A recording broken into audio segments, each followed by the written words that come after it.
ಕ್ರಿಸ್ತನಲ್ಲಿ ಪ್ರೀತಿಯ ಸಹೋದರರೇ ಮತ್ತು ಸಹೋದರಿಯರೇ, ನಿಮ್ಮೆಲ್ಲರಿಗೂ ಮುಂಜಾನೆಯ ವಂದನೆಗಳು. ಕ್ರಿಸ್ತನ ಜೀವಿತ ಪಾಠದ ಹೆಸರು ಸಬ್ಬತ್ ದಿನದಲ್ಲಿ ನ್ಯಾಯಸಮ್ಮತವಾದದ್ದು.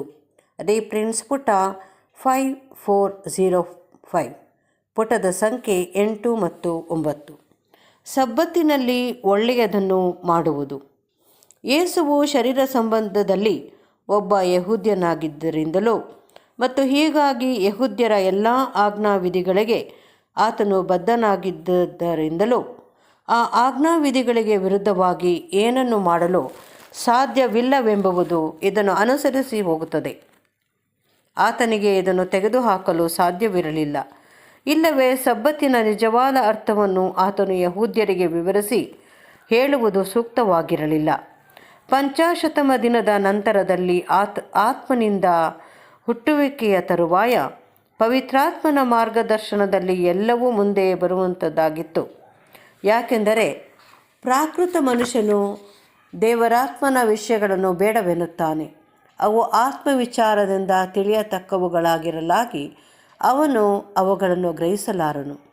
ಆದರೆ ಅವರ ಗುರುಗಳು, ಅಂದರೆ ರಬ್ಬಿಗಳು, ಧರ್ಮೋಪದೇಶಕರು ಮತ್ತು ಫರಿಸಾಯರ ಬೋಧನೆಗಳ ಮೂಲಕವಾಗಿ ನುಸುಳಿ ಬಂದಿದ್ದ ಧರ್ಮಶಾಸ್ತ್ರ ಸಂಬಂಧವಾದ ಕೆಲವು ತಪ್ಪು ಗ್ರಹಿಕೆಗಳನ್ನು ಸರಿಪಡಿಸಲು ಯೇಸುವಿಗೆ ಸಾಧ್ಯವಾಗಿರಲು ಅದನ್ನು ಆತನು ಮಾಡಿದ್ದನು.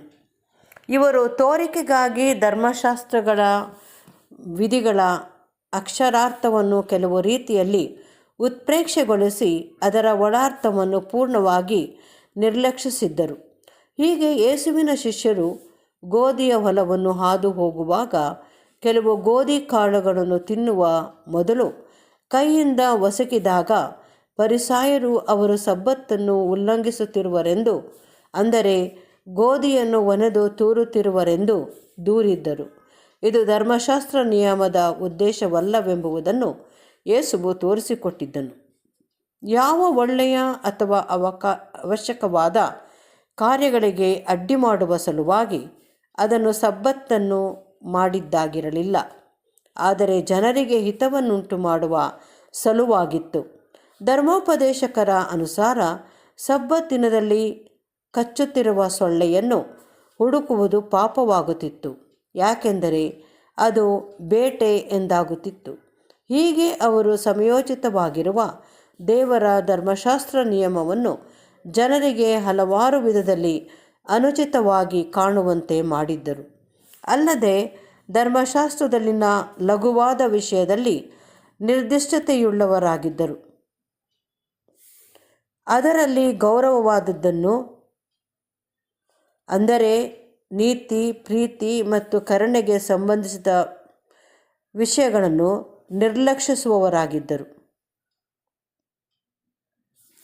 ನಮ್ಮೆದುರಿಗೆ ಇರುವ ಪಾಠದಲ್ಲಿ ಸಬ್ಬತ್ತಿನಲ್ಲಿ ಸ್ವಸ್ಥ ಮಾಡಿದ 2 ದೃಷ್ಟಾಂತಗಳು ನಮ್ಮ ಮುಂದಿರುವುದು. ಒಬ್ಬ ಸ್ತ್ರೀಯು 18 ವರ್ಷಗಳಿಂದ ಊನಳಾಗಿದ್ದಳು. ಅದು ಅವಳನ್ನು ನಡು ಬಗ್ಗಿದವಳನ್ನಾಗಿ ಮಾಡಿತ್ತು. ಯೇಸುವು ಸಬ್ಬತ್ತಿನದಲ್ಲಿ ಆಕೆಯನ್ನು ಆ ಕಟ್ಟಿನೊಳಗಿಂದ ಬಿಡಿಸಿದ್ದನು. ಆತನು ಅವಳ ತಲೆಯ ಮೇಲೆ ತನ್ನ ಕೈಗಳನ್ನಿಟ್ಟು ಆಕೆಗೆ, ಅಮ್ಮ, ನಿನಗೆ ರೋಗ ಬಿಡುಗಡೆಯಾಯಿತು ಎಂದು ಹೇಳಿದನು. ಮತ್ತು ಆಕೆಯು ನೆಟ್ಟಗಾಗಿ ದೇವರನ್ನು ಕೊಂಡಾಡಿದಳು. ಆದರೆ ಸಭಾಮಂದಿರದ ಅಧಿಕಾರಿಯು ರೋಷಗೊಂಡು ಜನರಿಗೆ ಕೆಲಸ ಮಾಡುವುದಕ್ಕೆ 6 ದಿನಗಳು ಅವೆಯಷ್ಟೇ, ಆ ದಿವಸಗಳಲ್ಲಿ ಬಂದು ವಾಸಿ ಮಾಡಿಸಿಕೊಳ್ಳಲಿ, ಸಬ್ಬತ್ತಿನದಲ್ಲಿ ಮಾತ್ರ ಬೇಡ ಎಂದು ಹೇಳಿದನು.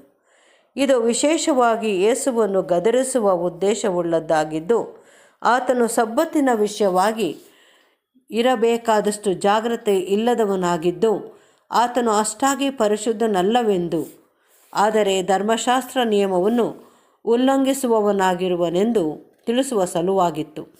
ಆದರೆ ಯೇಸುವು ಉತ್ತರವಾಗಿ, ಕಪಟಿಗಳು ನೀವು, ನಿಮ್ಮಲ್ಲಿ ಪ್ರತಿಯೊಬ್ಬನೂ ಸಬ್ಬತ್ತಿನದಲ್ಲಿ ತನ್ನ ಎತ್ತನ್ನಾಗಲಿ ಕತ್ತೆಯನ್ನಾಗಲಿ ಗೋದಲಿಯಿಂದ ಬಿಚ್ಚಿ ನೀರು ಕುಡಿಸುವುದಕ್ಕಾಗಿ ಹಿಡಕೊಂಡು ಹೋಗುತ್ತಾನಲ್ಲವೇ?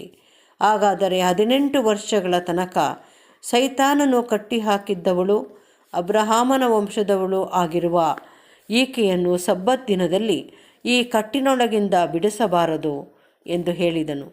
ಮತ್ತು ಆತನ ವೈರಿಗಳು ನಾಚಿಕೆಗೆ ಒಳಗಾದರು. ಮತ್ತೊಂದು ಸಂಗತಿಯು ಜಲೋದರವುಳ್ಳ ಒಬ್ಬ ಮನುಷ್ಯನ ವಿಷಯದಾಗಿತ್ತು. ಯೇಸುವು ಅವನ ಮನೋಭಾವವನ್ನು ತಿಳಿದು ಆ ಸಂದರ್ಭದಲ್ಲಿ ಈ ವಿಷಯವನ್ನು ಮುಂದಾಗಿ ಚರ್ಚಿಸುವವನಾಗಿ, ಸಬ್ಬತ್ತಿನದಲ್ಲಿ ಸ್ವಸ್ಥ ಮಾಡುವುದು ಸರಿಯಲ್ಲವೋ ಎಂದು ಧರ್ಮೋಪದೇಶಕರನ್ನು ಮತ್ತು ಫರಿಸಾಯರನ್ನು ಕೇಳಿದನು. ಅವರು ಉತ್ತರಿಸಲಿಲ್ಲ. ಆತನು ಆ ಅಸ್ವಸ್ಥ ಮನುಷ್ಯನ ಕೈ ಹಿಡಿದು ಅವನಿಗೆ ವಾಸಿ ಮಾಡಿ, ಟೀಕೆ ಮಾಡುವವರನ್ನು, ನಿಮ್ಮಲ್ಲಿ ಯಾವನೋ ಒಬ್ಬನ ಕತ್ತೆಯಾಗಲಿ ಎತ್ತಾಗಲಿ ಬಾವಿಯಲ್ಲಿ ಬಿದ್ದರೆ ಅವನು ತಡಮಾಡದೆ ಸಬ್ಬತ್ತಿನದಲ್ಲಾದರೂ ಮೇಲಕ್ಕೆ ತೆಗೆಯುವುದಿಲ್ಲವೇ ಎಂದು ಕೇಳಿದನು. ಆದರೆ ಅವರಿಗೆ ಉತ್ತರಿಸಲಾಗಲಿಲ್ಲ. ಸಬ್ಬತ್ ಅಂದರೆ ದೇವರು ತನ್ನ ಜನರಿಗೆ ದಯಪಾಲಿಸಿರುವ ವಿಶ್ರಾಂತಿಯ ಬಗ್ಗೆ ಸೂಕ್ತವಾದ ತಿಳುವಳಿಕೆಯು ಒಂದು ದೊಡ್ಡ ಆಶೀರ್ವಾದವಾಗಿರುವುದು. ನಂಬಿರುವ ನಾವಾದರೂ ಆ ವಿಶ್ರಾಂತಿಯಲ್ಲಿ ಸೇರುತ್ತಲೇ ಇದ್ದೇವೆ. ಅದು ಒಂದು ನಿರಂತರವಾದ ವಿಶ್ರಾಂತಿ, ಒಂದು ನಿರಂತರವಾದ ಸಬ್ಬತ್ತು. ಮತ್ತು ಇವುಗಳು ಕರ್ತನ ಹೆಸರಿನಲ್ಲಿ ಕೂಡಿ ಬರುವುದಕ್ಕಾಗಿ, ಆರಾಧಿಸುವುದಕ್ಕಾಗಿ, ಸ್ತುತಿಸುವುದಕ್ಕಾಗಿ, ಅಧ್ಯಯನ ಮತ್ತು ಅನ್ಯೋನ್ಯತೆಗಾಗಿ ಒಂದು ವಿಶೇಷ ಅವಕಾಶವನ್ನು ಒದಗಿಸಬಹುದಾದ್ದರಿಂದ ಇಂಥವರೆಲ್ಲರೂ ಇದನ್ನು ಪಡೆಯಲು ಸಂತೋಷವುಳ್ಳವರಾಗಿರುವರು. ಯಾವ ದಿನವೆಂಬುದರ ಬಗ್ಗೆ ಪರಿಗಣಿಸದೆ ಅಪೊಸ್ತಲನು ನಮಗೆ ಸಲಹೆ ಮಾಡಿರುವುದು, ಸಭೆಯಾಗಿ ಕೂಡಿಕೊಳ್ಳುವುದನ್ನು ಕೆಲವರು ರೂಢಿಯಾಗಿ ಬಿಟ್ಟಿರುವ ಪ್ರಕಾರ ನಾವು ಬಿಟ್ಟು ಬಿಡದೆ ನಾವು ಒಬ್ಬರನ್ನೊಬ್ಬರು ಎಚ್ಚರಿಸೋಣ. ಕರ್ತನ ದಿನವು ಸಮೀಪಿಸುತ್ತಾ ಬರುತ್ತದೆ ಎಂದು ನೀವು ನೋಡುವುದರಿಂದ ಇದನ್ನು ಮತ್ತಷ್ಟು ಮಾಡಿರಿ.